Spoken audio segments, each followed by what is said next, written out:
Alright, so this is my only picture of turn 3 for Skaven. What happens in the movement phase, the Storm Vermin turn, as you can see, to see Boron's flank. The general moves a little bit closer to the slaves to keep them in range after the savages have been killing a bunch.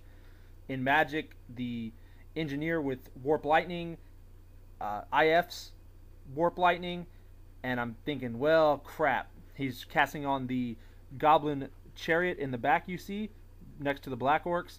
He rolls a 1 for the number of wounds, so it hits himself. He wounds himself, and on the miscast, he becomes a level 0 wizard. So that was fun. So now the only thing my opponent has is one level 1 wizard with Blessed with Filth, which he tries to cast after Warp Lightning, and I dispel it pretty handily.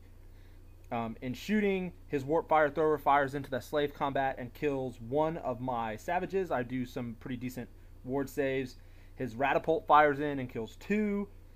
And in combat, this is the end of this combat. You can see there are 5 people left in combat, including the characters, but that's enough to make them steadfast.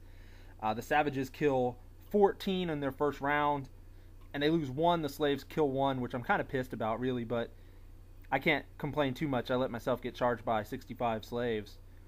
And, of course, they pass their steadfast 10. So, whoop-de-doo. So we'll go on to Orcs turn 4. Alright, Orc turn 4. The wolves try to charge into the red group, but we can't get in without declaring a double charge against the mortar. So we go ahead and do that. That's going to be fine. That double combat is just not going to be a big deal.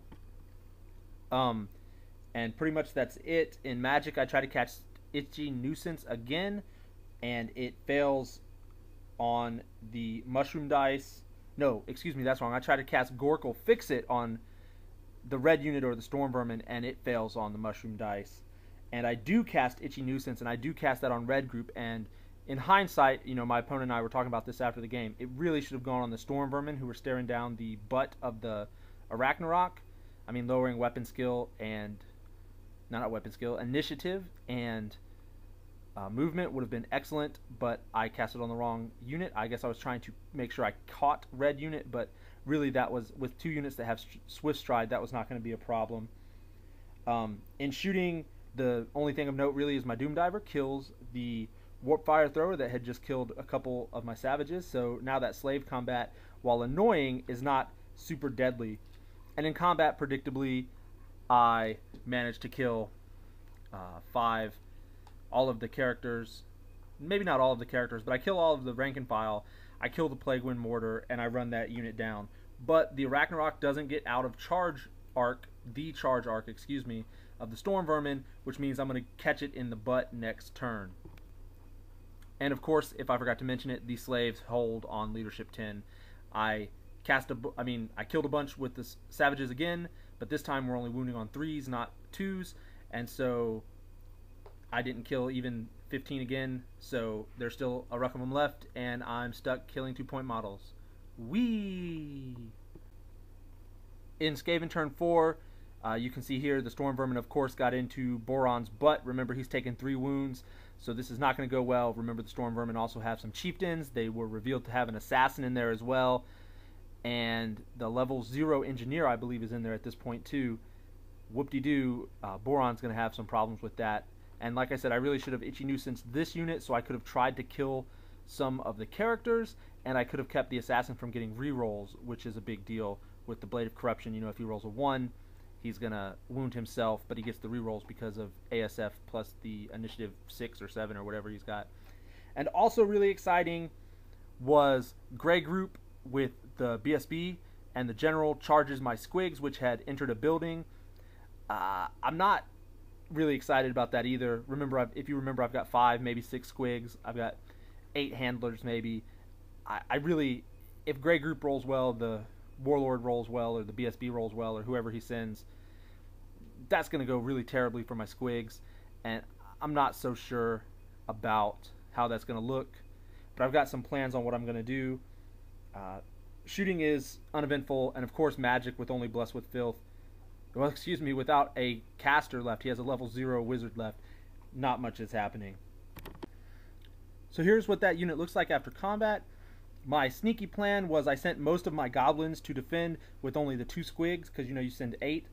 He decided with his assault force that he wasn't going to send his characters, which was probably pretty smart. I mean, you can get 5 squigs per model, and that was just going to be bad. I could probably have sniped off his general or his BSB, whoever he sent.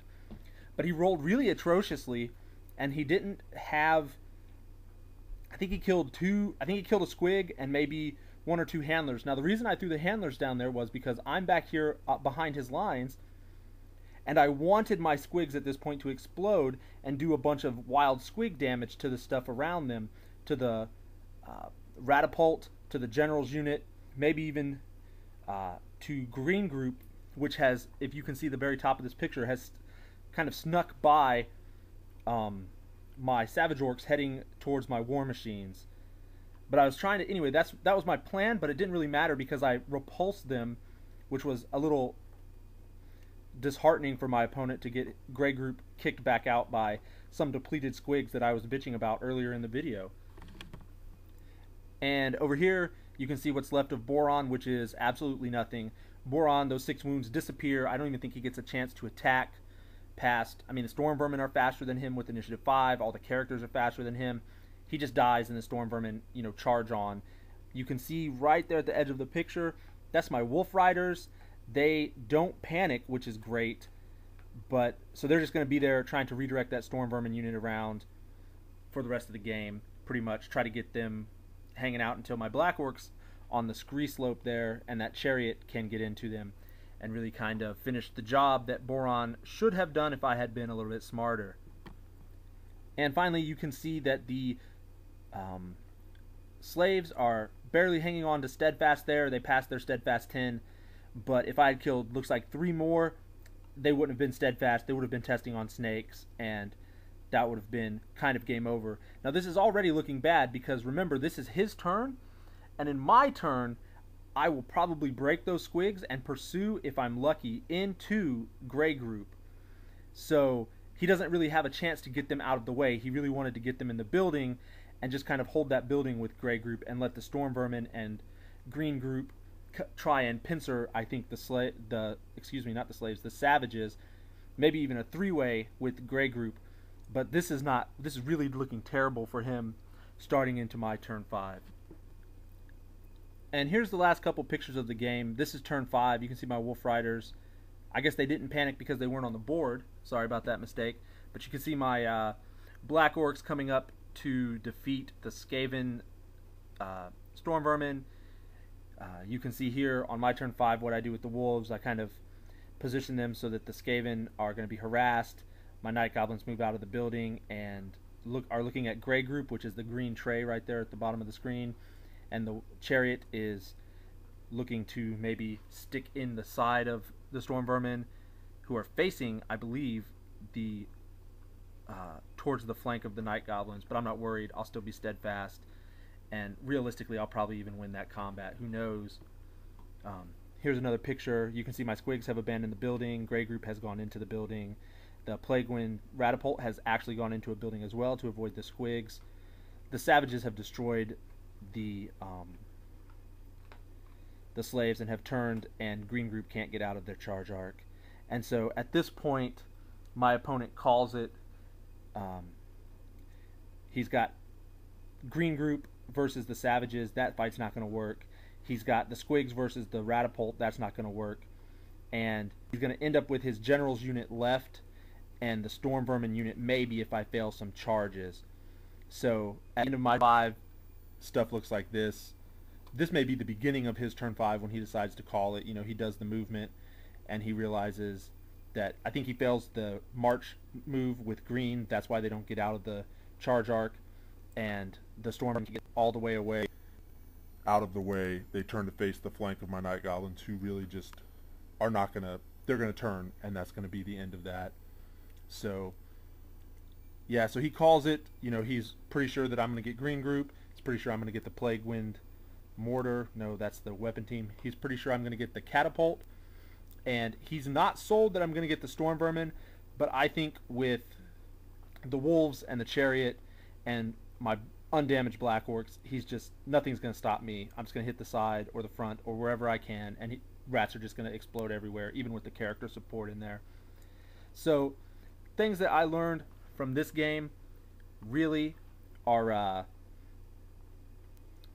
well, I learned that miscasts are bad, for one thing. I mean, losing his level 4 and then his level 1 with 2 successive miscasts was terrible. I learned that mushroom dice suck because 2 castings of 3 little wog spells were ruined by mushroom dice. I think I'm going to invest my extra 5 points in a goblin shaman and just accept the fact that I'm not going to get the free dice, because more often than not I have failed.